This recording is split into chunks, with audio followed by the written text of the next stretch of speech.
Good day, my name is David, and my practical skills today is on a clinical scenario in which we have a certain Mrs. Polonina. She's a 38-year-old patient with a diagnosis of breast cancer. She recently had a radical mastectomy, which means extensive breast and tissue removal. She has lost most of her hair. She has no appetite as a result of chemotherapy. Mrs. Polonina has lost weight and she has occasional severe pain. She has a husband and 2 young children. The first question asks me which of these patients' physical needs may be difficult to meet.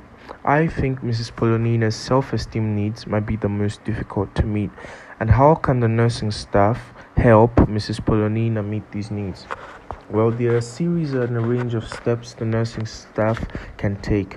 Firstly, the nursing staff can develop a natural conversation with Mrs. Polonina, which is beyond the discussion of a condition and treatment process. This is going to be very beneficial to Mrs. Polonina because it would make her feel heard and listened to, thereby in the process working on her self-esteem needs and on the long run boosting her self-esteem. Also, the nursing staff can provide Miss Polonina with privacy when it is necessary for her to expose her body. This is maybe during periods when hygiene is being performed. This is because Mrs. Polonina has undergone an invasive procedure. She had her breast removed and she might not feel too confident, or she might not feel she looks good enough at that point in time, so her self-esteem might be quite low. So it is necessary for the nursing staff to provide her with enough privacy. And also, Mrs. Polonina might demand that she wants to wear her clothes by herself. The nursing staff is supposed to adhere to Mrs. Polonina's request and grant her whatever she wishes. Also, when communicating with Mrs. Polonina, the nursing staff should pay very, very close attention, and they must ensure that she is not rushed or hurried when she is speaking. This way, she is able to communicate effectively and she's able to communicate properly what she needs. In the process of listening, the nursing staff will be able to gather 1 or 2 things that would aid in providing the best self-esteem aid for Miss Polonina. The second question talks about, do I think her need for safety and security will be met? Yes, I do think her need for safety and security will be met. This is because it is mandatory of all nursing staff to ensure that patients are free from fear and anxiety and they feel secure in the environment they're in. And the nursing staff are usually well trained and well equipped to meet these needs. The second part of the question asks, what information do you have that indicates Mrs. Polonina has a reason to feel fear and anxiety?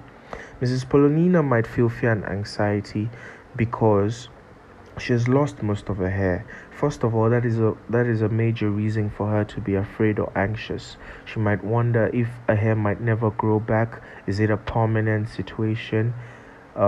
She also has no appetite. She would be worried because she doesn't feel like eating anything. So this would make her to worry. Also, she has lost a significant amount of weight due to not eating. She might not feel or look good. She might not feel she looks good at that point in time. So it will cause her to worry, how am I going to get my old beauty back? How am I going to go back to looking my old self?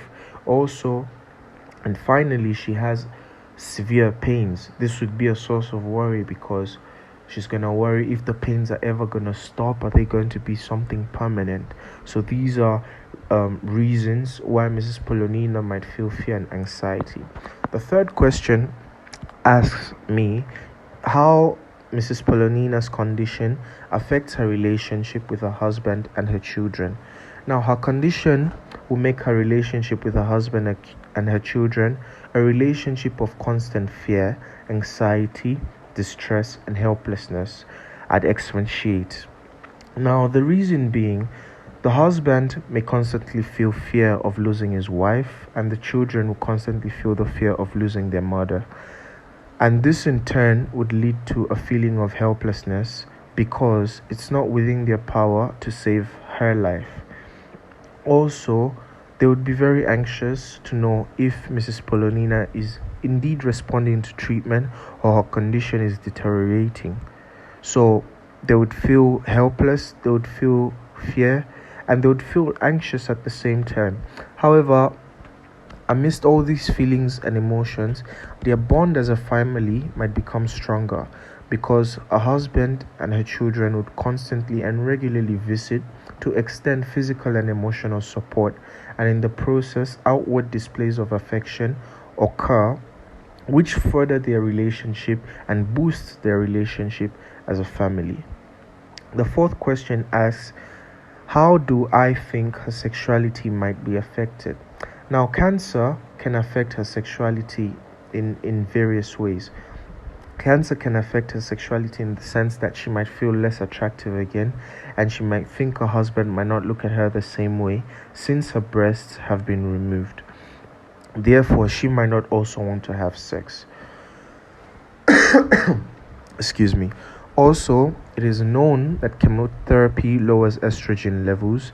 This would lead to vaginal dryness and vaginal atrophy, amidst other things. This would make the process of sexual intercourse for both Mrs. Polonina and Mrs. Polonina's husband to be painful and difficult. The fifth question asks me, Maslow states that human needs are on a hierarchy.